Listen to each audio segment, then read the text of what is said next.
Welcome back, everyone. I hope you enjoyed your lunch. I know I did. Having a lunch now, hope it does not give you an excuse to fall asleep during the third panel, okay?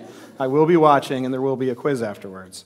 So this panel is called The Smiling Public Man. And of course, that comes from Yeats's poem, Among School Children, in which he sees himself through the eyes of children and sees how he appears to others.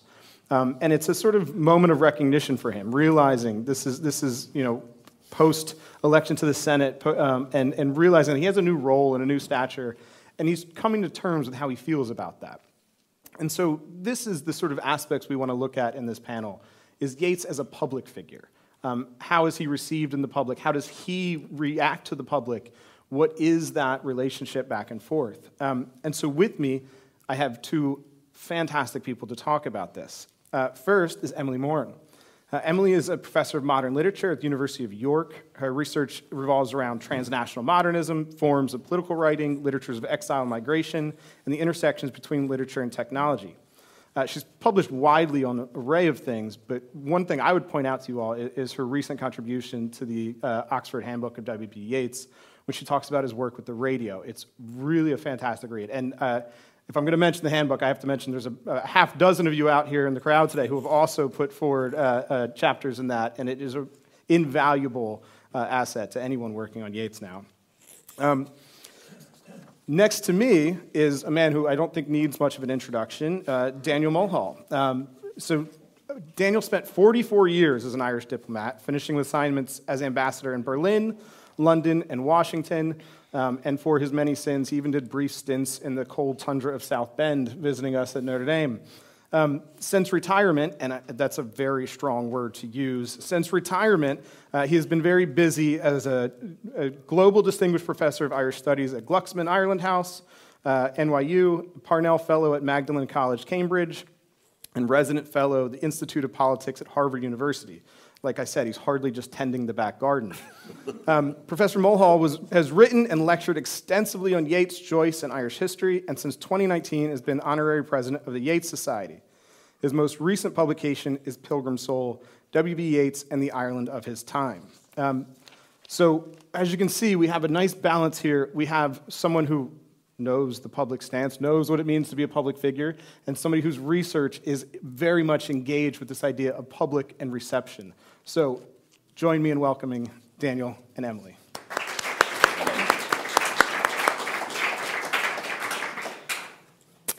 Hi, everyone. It's great to be here today, and thank you for your kind hospitality. So what I'd like to do now is reflect on the international reception of Yeats's Nobel Award. More specifically, what I'd like to do is consider how the Nobel Prize bolstered Yeats's reputation in Europe and the circulation of translations from his work. The journalism that emerged during that period is interesting because Yeats comes across as particularly cheerful, particularly witty, and also as someone who thinks intensely about the creative process and the many roads not taken. And also because the story of Yeats and the prize is also the story of his relation to journalism and journalists. That is certainly the narrative Yeats gives in The Bounty of Sweden. For the purpose of this talk, I will focus mostly on French little magazines and newspapers because the archive of French language translations, reports, and commentaries is genuinely extensive, and because these documents seem more detailed, original, and varied than those that are held on other archives available online. I looked at quite a wide range of different archives in different European languages before making that choice. What came out of these checks was just simply a very large volume of reports that just rehashed the facts provided by the news agencies with minor variations. In the French literary press, in contrast, I found a great deal of personal and literary commentary. The effect of the Nobel Prize appears to have lingered on for a particularly long time, with translations and essays continuing to appear throughout the 1920s and 1930s. The level of notoriety enjoyed by Yeats was nonetheless quite uneven. In an essay from 1929, Thomas McGreevy noted the paradoxical gap between Yeats's notoriety in Sweden, Japan, and Germany, and actual knowledge of his writing in France, although the circulation of French translations had been particularly dense. Later, in 1951, a translator of Yeats's work into French, Harry Goldgar, lamented that Yeats had become unknown in France. We already know a great deal about this kind of unevenness from Klaus-Peter Jochum's book, The Reception of W.B. Yeats in Europe. In the Netherlands, for example, as Theo Daan has noted, Yeats's Nobel Award received scant attention, and many commentators wondered, I quote, why this honor fell to such a little-known poet. Nonetheless, it is certain that Yeats's Nobel Award was not simply a prize, it was an international process. The online archive of the Swedish Academy shows very clearly how, over the course of 7 nominations between 1902 and 1923, this is here on the slide if you've never looked, the parameters for thinking of Yeats as an ideal Nobel nominee shifted from Ireland to continental Europe. Prior to the 1920s, the only public mentions, of Yeats in connection to the Nobel Prize featured in discussions of Rabindranath Tagore's Nobel Award in 1913. In these discussions, Yeats is portrayed as a fervent supporter of Tagore, but Tagore's nominator was Thomas Sturge Moore, not Yeats. Overall, there is no doubt that the Nobel Prize gave Yeats a European status that would otherwise have remained out of reach. When we look at the vast range of French language reports on Yeats that appeared in the winter of 1923-1924, we see a great diversity. There are major national newspapers, regional publications, but also quite a lot of local newspapers and little magazines of all types. Many commentators emphasized that Yeats had studied painting, and some noted his interest in mysticism. Several lamented the untranslatability of the writing.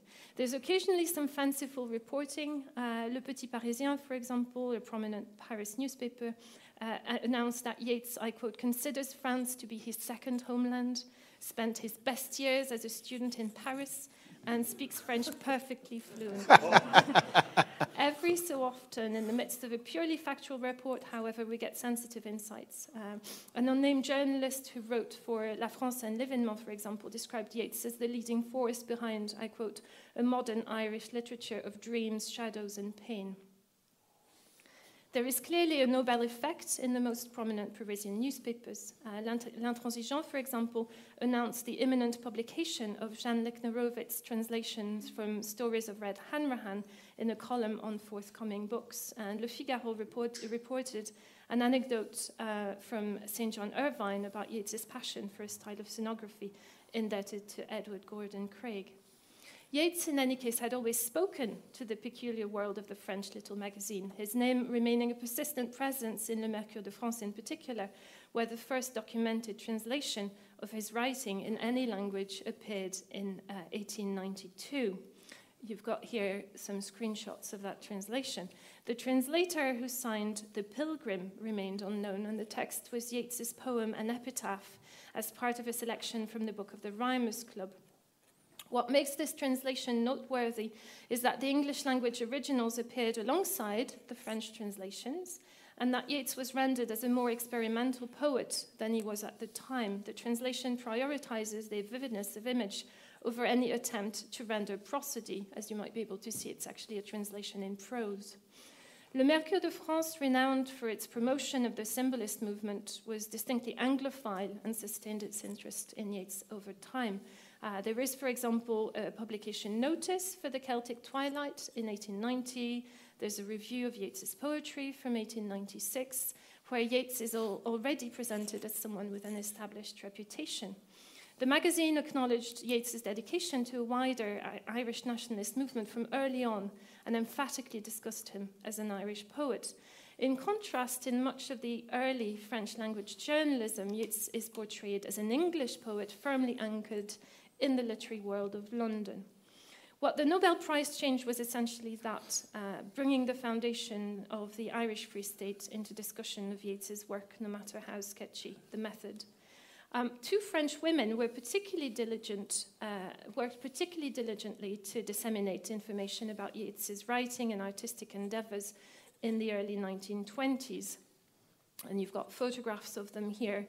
Simone Théry, a journalist, and Jan Lechnerowicz, a writer and translator, who also published under the name Claude Raven. Both of them had a deep love of Yeats's writing.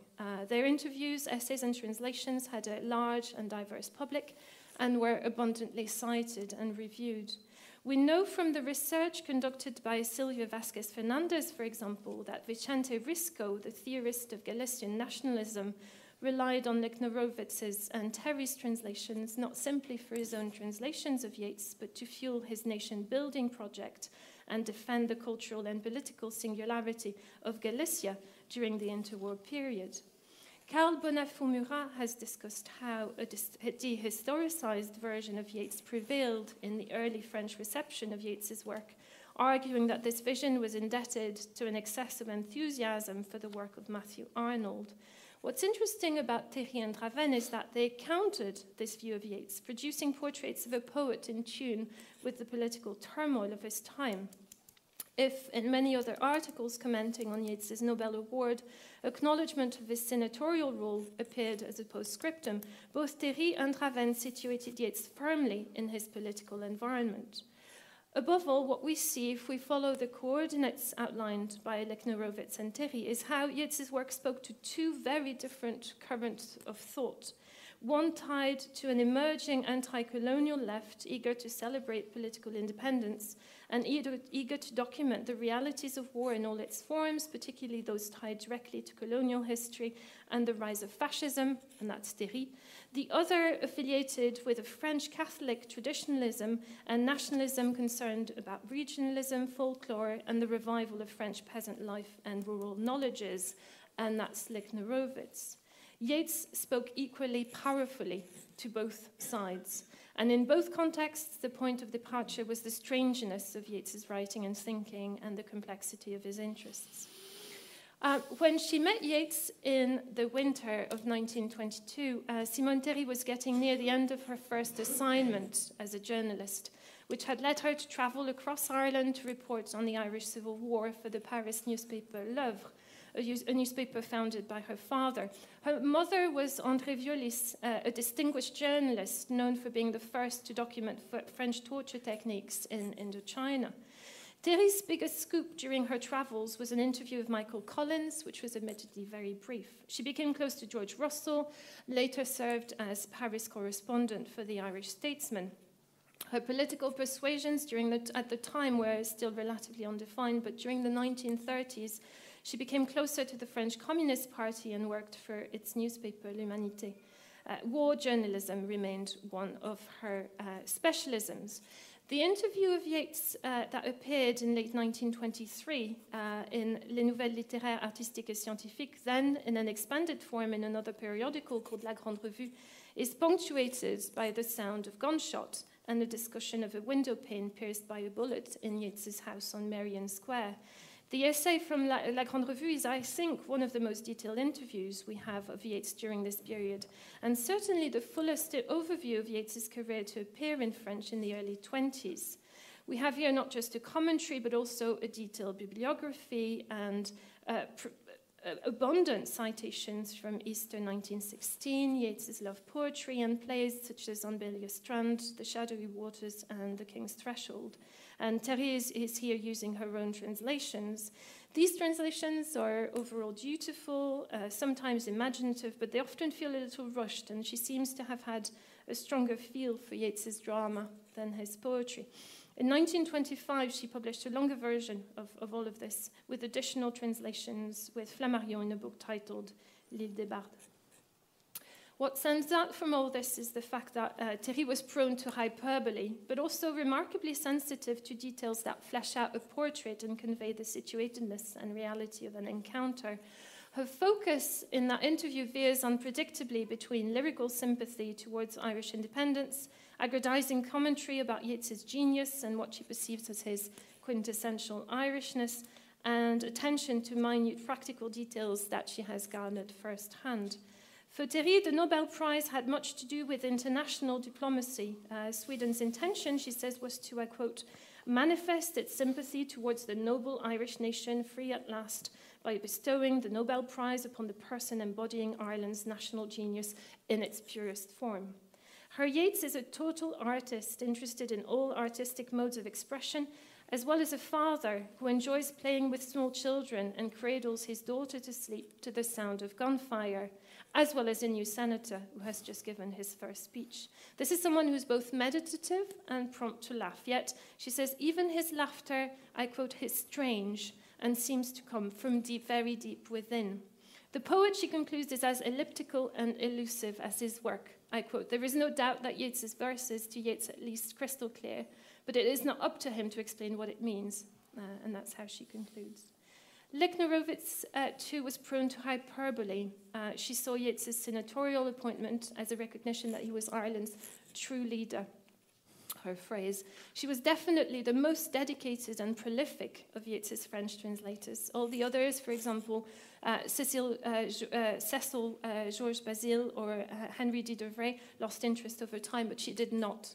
Her Yeats, however, remained largely frozen in time. She was more interested in his poetry from the 1890s and early 1900s, and her discussions of Yeats's career tend to stop at around 1913. She translated many of Yeats's early poems, a great deal of prose from The Secret Rose, The Celtic Twilight, Discoveries, stories of Fred Hanrahan, and some early plays as well. Her translations enabled Yeats's writing to make its way into the pages of national newspapers, such as Le Figaro, a periodical as well called Les Annales Politiques et Littéraires, and also regionalist publications like L'Alsace Française, to which she was a regular contributor, and some really obscure little magazines. I don't think I haven't included them here. Some really, really obscure, they include the really obscure Provençal periodical. The little magazines she wrote for belonged to the type that Yeats called, I quote, the magazines of the young men in France, which were too numerous, too obscure, and too enthusiastic about his work for him to keep records. The breadth of Lichnerowitz's connections to the French press and periodical culture is astonishing. Some of these publications would have delighted Yeats, particularly the magazine Ariste, which published in 1921 a series of poems translated by Lichnerowitz with beautiful woodcuts by Philippe Bernot, who was renowned for his work reviving the art of engraving. The periodical revolves around this fictional character, a narrator reviewer called Ariste, who brings the publication together. And in this issue, Ariste is portrayed reading these translations of Yeats in a cemetery, or perhaps a fishing port, looking at the fishermen go by, or perhaps eventually some southern beach surrounded by villas. And this publication includes versions by Lichnerowitz of Down by the Sally Gardens and poems from In the Seven Woods and The Wind Among the Reeds. It is fair to say that Lichnerowitz was an inconsistent translator. She was, however, strikingly able to render Yeats's voice, particularly in his autobiographical pieces, and she was remarkably gifted at translating the strangeness of the work and often its atmosphere. At best, her translations recreate the specific way that Yeats's writing shines brightly out of a mist of illusions and digressions and a fog of ideas. But she also took liberties in ways that translators who are also themselves writers tend to do. Her worst translations mix literal translation and cutting, with sentences difficult to render in French simply disappearing from the text. But this had the added advantage of making what would otherwise have seemed really bizarre in French much more intelligible. Hers are not translations that try to domesticate, as we would say today. They render the foreignness of the original and the peculiarity of Yeats's vision without trying to transform his poems into French language poetry. While her foreignizing approach is in tune with practices that are lauded today, it certainly wasn't in keeping with Yeats's own taste. Her zeal worried him. He saw translation as fundamentally tricky anyway. Always a gamble, he grumbled in a letter to Lady Gregory from 1913. Granting translation rights made him inherently uncomfortable. I quote, "I have no way of finding out whether they're competent," he lamented to his publisher, H. Bullen, in 1907. "Anyway, it's much easier for you to be a curmudgeon than for me to be so, for that's your business as publisher, whereas it's a poet's business to be amiable." By the 1920s, keeping track of translations and permissions was a task largely devolved to George, much like copyright matters, but he remained worried. Lichnerowitz caused him headaches, as letters to Davray and A.P. Watt show. He wrote to Watt in 1924, reporting that he had sought competent advice about Lichtner-Rovitz, and that, I quote, "she's an undesirable translator. At the same time, as she has done a great deal of work, I feel that I should be treating her harshly if I did not give her leave to translate something or other." He decided to allow her to publish her translations from Stories of Red Hanrahan. I quote, "If we get rid of her by the sacrifice of this one little book, I, at any rate, will be lucky," end quote. His words are surprisingly harsh for someone who was otherwise so supportive of women with artistic and literary ambitions. The tone certainly contrasts with the enthusiasm with which he had previously greeted Davre's work and the interest that François Jaffrenou, the Breton autonomist, had expressed in his work. Did he know that Lichtner-Rovitz was also a writer in her own right? Did he have a sense of where her translations appeared and of the large readership she was opening up to his work? The answer to these questions seems to me to be a resounding no. The more I read about Lichtner-Rovitz, the more I was struck by the parallels between some of her interests and those of Yeats. As a young woman, she became interested in occultism. She left France for London in 1914, where she spent a year working for the Society for Psychical Research and living in the house of Everard Fielding. The secretary of the society was well connected to various occultist groups in London and later married the Polish medium Stanisława Tomczyk. Yeats knew Fielding well during the 1910s. This was also Yeats's world. Lichtner-Rovitz's London adventure came to an end when Fielding, a naval officer, left for Egypt. She returned to her birthplace, Ambert in the Auvergne, and after a brief teaching career, she dedicated herself entirely to translation and writing. She cared for her mother, lived in the old family home, a mill, I think, bred animals, kept bees, and sometimes spoke to the fairies, allegedly, and she lived off her own vegetables. By the end of her life, she was so destitute that her friends worried greatly about her. Her work as a writer remained preoccupied with the revival of lost arts and the cultivation of regional patrimony. She wrote at length about the paper industry before the advent of modern machinery and about regional expressions and knowledges specific to the Auvergne region. Her coordinates also encompassed Ireland, Poland, and later in life, Indochina. She never set foot in Ireland, yet she developed a particular enthusiasm for the revival of Irish language literature. Even at home, she never fitted in. She was called Jeanne Polonais, Jeanne Polish, by the locals, owing to her Polish surname. She opted for an androgynous pen name, Claude Raven. She remained in the shadow of her friend and contemporary Henri Pourrat, who lived in the same town, wrote in the same regionalist mode as her, but had better fortunes. Yeats's writing for a time meant everything to her. In his letters, Pourrat describes her as someone who was consistently going without and was only sustained by her Yeats translations, particularly in 1920. That year, the possibility that Jacques Copeau of the Théâtre du Vieux Colombier might call on her translation of one of Yeats's plays carried her through hard times. This was possibly Deirdre. It seems likely that Lichtner-Rovitz encountered Yeats's writing in London, if not the poet himself. Pourrat, too, shared her fascination for Yeats, whom he saw as the heir of Ernest Renan, which is doubly interesting owing to Renan's career as an Orientalist and his flexible perception of the concept of nation. Pourrat's own Irish connections were stronger and less idiosyncratic. He became friends with Thomas Rodmers-Brown, who sent many Trinity students to Ambert during the 1920s. Rodmers-Brown sometimes acted as an intermediary between the Yeatses and this circle of rural French fans who probably seemed cumbersome and unreadable. Pourrat, too, took considerable liberties with the translation of Yeats's The Pot of Broth in ways that concerned George. Rodmers-Brown attempted to bring Pourrat to Dublin on several occasions to receive a doctorate at Trinity, but after Pourrat postponed the trip too many times, the parties involved lost patience. These small facts matter. No such thing was ever planned for Raven, who did so much to promote Irish literature and to promote Yeats's writing. She's largely forgotten today, and the only solid trace we have of her efforts in Yeats' studies are the dismissive references to her in Yeats's correspondence. Yet her hands propped up Yeats's reputation and kept his writing fresh, like those of Terry and so many other women. Literary frame, after all, is a huge enterprise with more zones of shadow than light. Thank you. Thank you.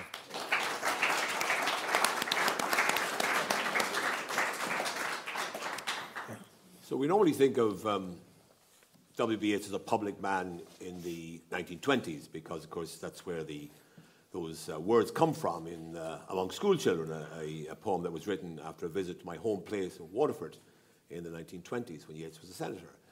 But my argument today is that Yeats was a public man throughout his entire writing life, really from the 1880s onwards. There was a public face to Yeats's activities. Of course, he was a great romantic poet and then a great modernist poet in 19th, 20th centuries.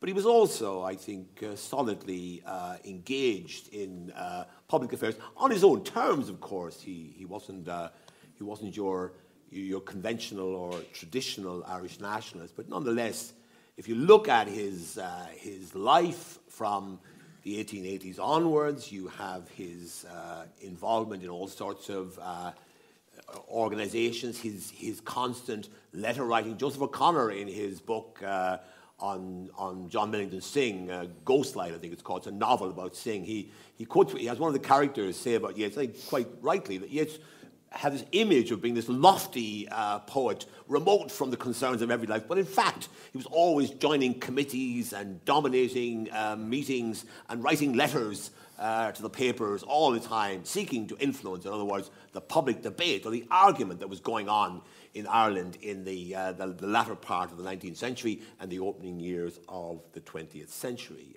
Indeed, in Percy French, in his bit of doggerel that he wrote about Queen Victoria's visit to Ireland.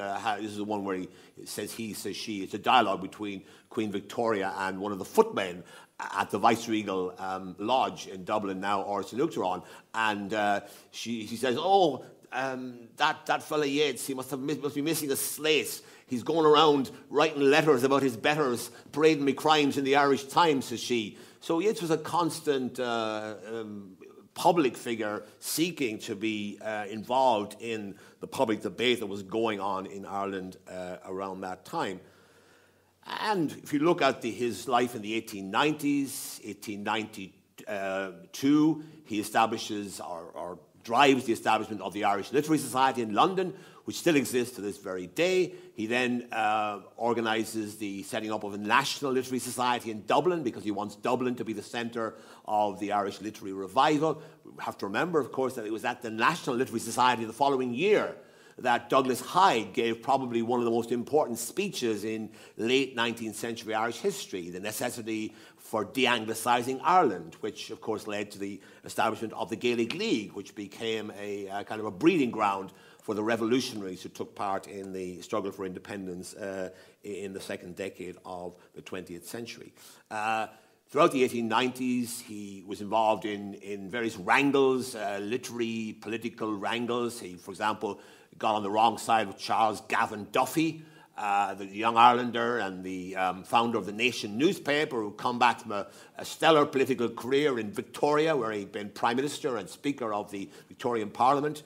And Yeats thought that he could make him the president of the Literary Society in London, but Yeats would dominate the society because of his dynamism and the power of his personality. But of course, Gavin Duffy was a wily old political beast, and he ended up taking over the Library of Ireland project, and Yeats was appalled and thought this was an old fogey, with his sort of ancient Young Ireland ideas instead of, the new generation that was inspired by a different vision of Ireland. But nonetheless, so that was another example of Yeats getting involved in a public political, literary political struggle to determine the direction of the Irish literary revival. Then, of course, towards the end of the 19th century, you have Yeats as the president of the 1798 Centennial Association. An extraordinary role for a poet of Yeats's calibre to be involved in something of that nature.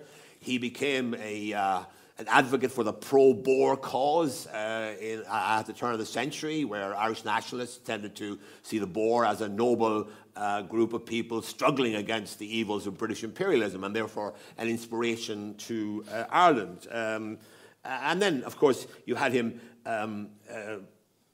objecting publicly, criticising the visit to Ireland in 1900 of Queen Victoria, all the time, of course, while he was inhabiting the drawing rooms of fashionable London and being wined and dined at country houses all over the south of England by people who probably regarded Queen Victoria as something close to a god, and yet Yeats was there in the Irish media.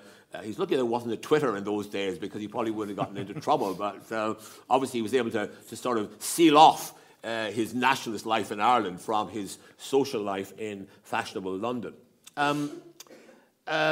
Now, what I call, I have this interest in particular in Yeats's history poems. This is why my book is called W.B. Yeats and the Ireland of His Time, because I like to use Yeats as a kind of a window into the Ireland of the period leading up to the independence of Ireland in 1922.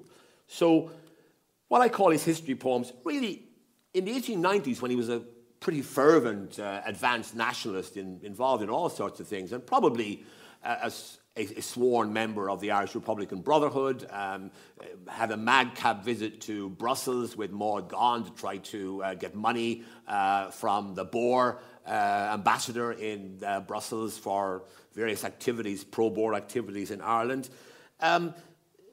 So there are very few what I would call history poems in the 1890s period. And in fact, you really don't start to get history poems coming out of Yeats until the second decade. What I call by a history poem, I mean poems that have as their focus the public life of Ireland or of other countries. But for Yeats, it was 99% of his public poems dealt with situations and personalities in Irish public life. So I want to just read you a little excerpt from something that Padraig Colum, the poet, said about Yeats, and this was written now in the early 60s when Colum was an older man, an elderly man. But I know that, and this records his impressions of Yeats in the early part of the 20th century. And Colum was a fairly astute observer of these things. So he writes about him in the 60s, but looking back to a period about 60 years before, he had written The Wind Among the Reeds. And it was known that he was eager to pass from such tremulous kind of poetry to the more public kind that he would have to grapple with in the theatre. He was preparing himself for a new career. Indeed, I might say for a new sort of being. At this time, Yeats was still a youngish man of the velvet jacket and the flowing tie. To the Catholic intelligentsia, he was subversive, but that did not recommend him to the other side, the ascendancy side, the side of his father's friend, Professor Dowden of Trinity College. But the fact that the two sides of the Irish public were hostile to him made this 30-year-old man interesting.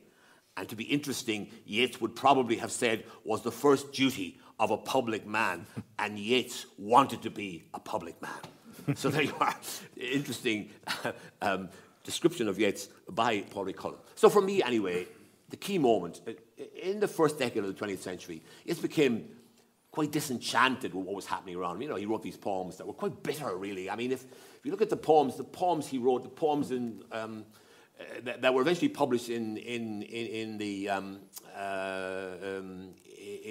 Responsibilities, a lot of them are very bitter, like Paugine and Biddy. They're quite sectarian. They're quite nasty in their own way, because he had these bad experiences of, struggling to run the Abbey Theatre, and the problems over the controversy over the Hugh Lane Gallery and all of that. So all these things made Yeats quite disenchanted, even bitter about the Ireland of his time in this first decade and a bit of the 20th century. And then, of course, you get this poem, which is in a way the fullest expression of Yeats's frustration and disenchantment. Romantic Ireland's dead and gone, it's with O'Leary in the grave.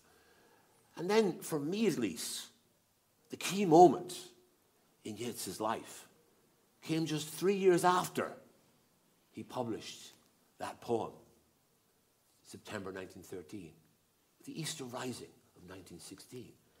And for me, this transformed Yeats's life and his writings. I say it transformed his life because Yeats returned to Ireland. And from 1918, 19 onwards, he lived most of the rest of his life in Ireland. Whereas the previous 30 years, Yeats had lived predominantly in England, coming back and forth and spending, of course, summers in the west of Ireland and so forth. So his main place of residence for most of his life was London. And then, from 1918 onwards, Ireland became his principal place of residence. So for me, Easter 1916, the Easter Rising, inspired what I call the terrible beauty of Yeats's later poetry. And Richard Ellman, when he wrote an obituary of Mrs. George Yeats when she died in the 1960s, he made the point that had Yeats died in 1917, instead of marrying, he would have been seen as a significant but fairly minor poet with a great lyric gift, but not much to say with it. So, for Ellman at least, and I would agree with this, the last 20 years of his life was a period when he really had a lot to say. And he said it very vigorously and kept saying it till the very end of his life. So, he was a public man in the 1920s, and there are far more public poems, history poems, in the 1920s and 30s than there were in the 1890s when he was this active literary nationalist involved in all sorts of nationalist organizations. The Second Coming, 1919, Meditations in Time of Civil War, the poems in the Tower, the poems about Anglo-Ireland, lionizing Swift and Burke and Grattan and all of those. And then in the 1930s, an extraordinary number of poems which reference the public life, the history of Ireland. References to Arthur Griffith, to De Valera, to Owen O'Duffy, to Kevin O'Higgins. And then late in life poems about Parnell, 3 poems about Parnell written in the late 1930s when Parnell was already almost 50 years dead. Imagine that. And even a poem about the O'Rahilly. Most people in Ireland would struggle to say who the O'Rahilly was. But Yeats in the 1930s was writing a poem about this man who'd been dead for 20 years. Poems about Roger Casement in the 1930s. And then his obituary, his final declaration, Ancient Ireland knew it all. So my argument really is that, and by the way, Senator Yeats, he professed, as he often did, have no interest in anything other than culture. In fact, if you look at Yeats's record in the Senate, it's interesting. He spoke about judges, the appointment of judges, the independence of the judiciary. He spoke about education. He spoke about the need to treat women, to stop discriminating against women in the public service. He opposed the marriage ban, for example, which didn't go until the 1970s. So he took an interest in things that went well beyond the scope of what he would claim to be his proper area of interest, the culture of Ireland. So he was a serious contributor to the public life of Ireland. Indeed, he was a supporter of what he called a child-centred approach to education, very similar to the ideas that Patrick Pearse had developed at St. Enda's School in Rathfarnham. And then there's a wonderful quote from him from a Senate speech.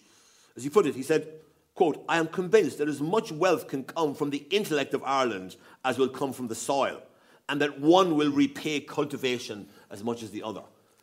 There is this quote from Yeats about education that's constantly being mentioned. I think it's a made-up quote, not from Yeats at all. But that quote is one that would well deserve to be given more of an airing, because it goes against the image of Yeats as this kind of crusty old aristocratic nationalist, veering towards authoritarianism. Some of what he said in the 1920s puts him across as a fairly liberal, a person of liberal views. So my final point is, obviously, there was the dabbling with fascism, and in my book, I make no bones about that. I do not sugarcoat it. I'm critical of that aspect of his life, and even more critical about his very late in life interest in eugenics, which I think was pretty disgraceful for somebody of Yeats's caliber. But the final point I want to make is that Yeats spent the first 15 years of the life of the Irish Free State from 1922 to 1937, living predominantly in Ireland. Right? And I think he contributed something to the stability of the state, which wasn't guaranteed, by the way, when Yeats first decided to move his family to Ireland and stayed in Ireland during the terrible time of the Civil War. So he did contribute. And in fact, Lord Glenavy, who was the chairman of the Senate in 1923, when he paid tribute to Yeats, actually recognized that Yeats had been brave, and his commitment to the fledgling state, in Glenavy's eyes, was a very important asset to that state as it struggled to recover from the terrible tragedy of the Civil War. So I make the point that Yeats both contributed to the stability of this new state by committing himself, and he attended about 60% of all of the Senate meetings during the time that he was a senator, the 6 years he was senator. And that was, I haven't checked this, but I'm not convinced that every senator today would necessarily, beat that particular figure. So he was a serious personality around the place. Now, the Irish Free State hasn't had a very good innings in the historical memory. I mean, I've seen it described as the history of a disappointment. This kind of rather narrowing of, this great visionary nationalist movement then becomes this very narrow-minded reality in the 1920s and 30s. But I have a more benign view of the Irish Free State, because if you look at the Irish Free State compared with many countries in Europe that emerged the same time as the Irish Free State, the Irish Free State actually did quite well. And if you look at the Constitution of 1937, I know much criticised, past and present, by the standards of its time, it was actually a relatively liberal piece of work. And after all, it did recognise the Jewish religion at a time when Judaism was under great pressure all over Europe. So I'm also going to argue that what Yeats talked about, he said, he's no interest in Roman or Russian or Spanish politics.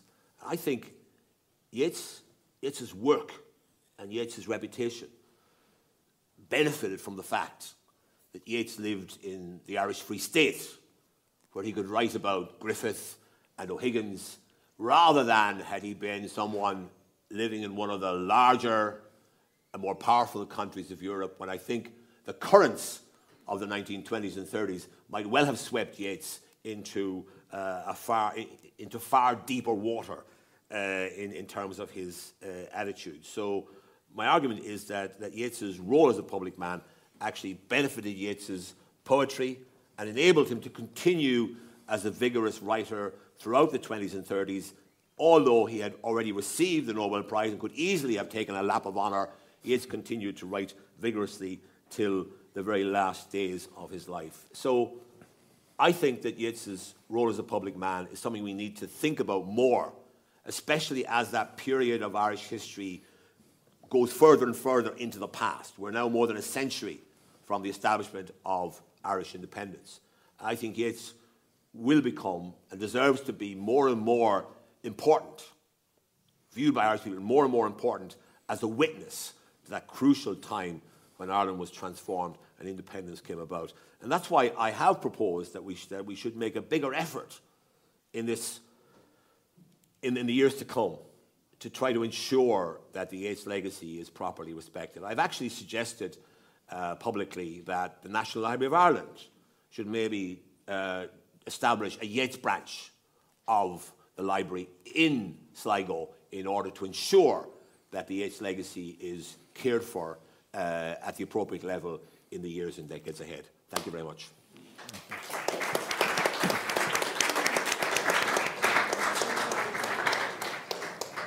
That was so rich, and there's so much there. I think a lot about Yeats becoming a public man in that, when does he become aware that he's a public man, though? It seems to me we could look back to that Christmas when he visits Oscar Wilde and starts thinking about the mask, he puts on the costume of the poet in order to sort of become who he thinks he should look like, right? And this is when he starts wearing the cravat that, Porrick, you forgot your cravat, Porrick. I thought you were going to wear it today. So we start getting the image of the poet. And this might be when he starts actually thinking about how he's received by other people, right? How other people view him. But then, Emilie, one of the things you point out in your talk is that there's this other side, which is the personal letters, which, as a public figure, he might not be thinking about yet, but now his legacy is, I mean, you can't write a paper without looking out at the letters and seeing what is his correspondence on this topic and things like this. And so we see other sides. And so do we have Yeats as anything that we could sort of grab onto and say, well, this is what he was and what he believed in? Or do we have a performance, a public performance, and then other layers underneath it and things, and perhaps slippages of performance going on? That's a great question. Yeah, I think the depth and diversity of material that we have on Yeats now is unrivaled. Mm-hmm. We just don't have this in relation to Beckett, and in a way, maybe there aren't enough secrets anymore. I don't know, you know. But it is strikingly possible to map his every thought and his every action. But of course, a letter is a letter, you know, mm-hmm. and it might not correspond to anything in particular. Yeah, I'm not sure. I would need to think about that further. Because even the letters we could read as performances in their own right. You know, he's performing for Lady Gregory his disappointment in a translation or something like that, right? Yeah. So it even with all that information, it still seems hard to nail down and say, this is who he was at this point in time, let alone who he was as a monolith at any point in time. I think his work ethic is astonishing, and his ability to deal with large numbers of abstraction, you know, abstract thought at the same time as very practical details to do with, you know, budgeting, types of fabric, you know, Lord knows what, right? Yeah, absolutely. And as you point out too, Dan, he stays busy at his busiest moments, right? As he joins the Senate, George worries immediately that he's going to suffer because of his writing is going to suffer because of this. But he keeps writing amazingly fine poetry throughout the 1920s and 30s while he's involved in public life in the way he was and visiting schools, but he continues to be creative. And I just find, you know, if you think, the reason I argued about the Easter Rising being a central event in Yeats's writing life and personal life is because in his last years, you know, he's wondering, did a play of mine send out certain men the English shot? He's wondering, you know, what stalked through the post office with Connolly and Pierce. So he's trying to understand his public life and the private life. And in fact, what happens in the last years of his life is that he turns his own personal circle into a kind of an Olympian cult. You know, he has this line, all Olympians, or Olympians all, you know, about his father and Standish O'Grady and Maud Gonne and so forth. And I just think that you know, that progression means that I think the public face was always important to Yeats. He always wanted to be noticed. He didn't want to be the poet, you know, sitting in his tower writing his poetry. He may have had the image of a tower, but in fact, his poetry was very much engaged in the affairs of the world around him. Yeah. Open up to the audience, anyone? Please. Thank both speakers for their talks, and of course congratulate Dan on his very, very readable and interesting book. At the same time, you know, he didn't want to remain a senator. And at one time he said, well, the last thing he wanted was the right of senators to ask parliamentary questions, because his post bag was already more than full enough. I mean, I think he did his bit, and of course, I mean, the design of the currency, I suppose, was one of his big achievements, and he was lucky. There were 60 senators appointed. 36 had their houses burnt. Now, I do accept that Tor Ballylee as a tower house might have been more difficult to burn than the average country house, but he managed to escape. But I mean, I certainly have the sense that while he was glad to be involved and he lent his support to the Free State, I mean, he wanted to be and remain primarily a writer. And just a footnote, I mean, the one area where he got things disastrously wrong was the famous line, "Romantic Ireland's dead and gone," 3 years before the Easter Rising. But I think he recognized, according to Dan's book, he recognized his mistake at that time. Yeah, in fact, in 1916, he wrote a letter saying, "Well, I wrote about this romantic Ireland's dead and gone. How wrong could I have been? I mean, I obviously missed all this stuff." So I think he was genuinely shocked at what had happened. And I mean, he wasn't the only person, mind you, in Ireland to be taken by surprise by what happened in 1916. I mean, the British authorities, after all, who ought to have had people, watching the weeds, they were off out in Fairy House enjoying, a sort of an Easter a racing festival. So, but the other thing the other point I make about him is that when he wrote that poem, it wasn't absolutely clear to most people that all had changed utterly.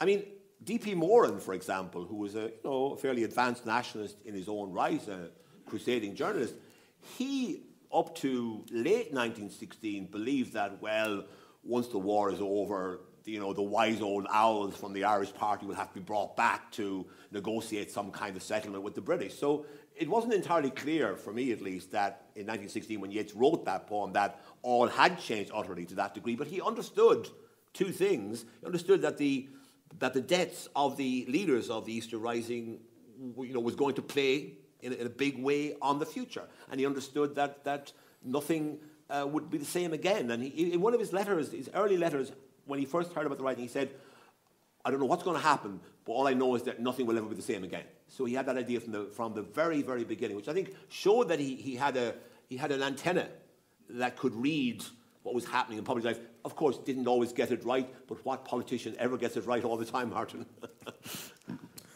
We have time for one more, yes. Thank you both very much. I was wanting to ask Emilie in particular about his reception in France, because you painted a wonderful picture of really interested translators, female translators very often, publishing sometimes in fugitive journals.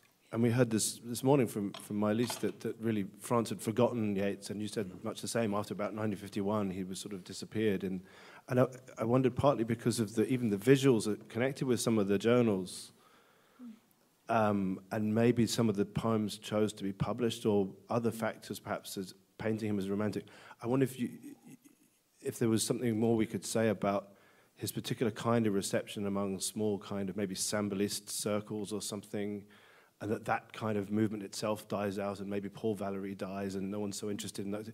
I'm interested that he seems to have been so well known. It sounds like the country most receptive to his poetry at a period of time, and then for maybe 70 years or something, not really so much, so that Maëlys can say, well, France doesn't know Yeats and has to be explained in a novel, which is interesting.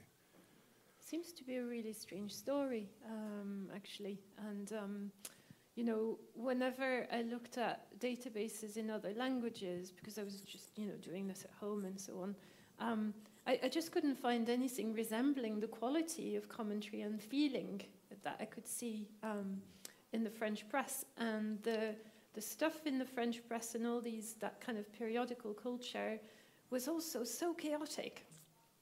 You get really obscure Yeats poems published in national newspapers in translation, for example. And I think so it's difficult to kind of see a common thread or a rule in all this, but what seems to have happened is that Lichtner-Rovitz in particular, because she had such strong connections and she had this, she seems to have been completely haunted by Yeats. But she also wasn't interested in any crowd pleasers, right? So she just always went for the really difficult stuff, the really obscure stuff. She had seems to have had a thing for Yeats fragments, bits of prose, bits of short stories. And I think that's largely related to that. And also there's a fundamental difficulty with translating Yeats. And I haven't really seen much work published in Yeats studies on Yeats and translation, but there's a lot of talk in art history or in media history about medium specificity, but I think there is such a thing as language specificity, and I think we see that in Yeats, and then it becomes a question of whether the translation tries to transform the poem into, or the piece of prose into a piece in the other language, or whether it preserves that strangeness. And a lot of the time, the French texts that I came across were completely and utterly strange, in ways that I thought were faithful to the original, but still kind of came across with this kind of otherworldly quality. And, most of the time, these things were also published out of context, sometimes with just a header saying, Mr. Yeats has just received the Nobel Prize. By the way, he's also a senator. Here's a poem from 1893. That's essentially what you get. And you get reams and reams and reams of this stuff. So I don't think it quite answers your question, but yeah, it's a wonderfully chaotic world, and not one that quite follows the neat patterns we like to think. Yeah.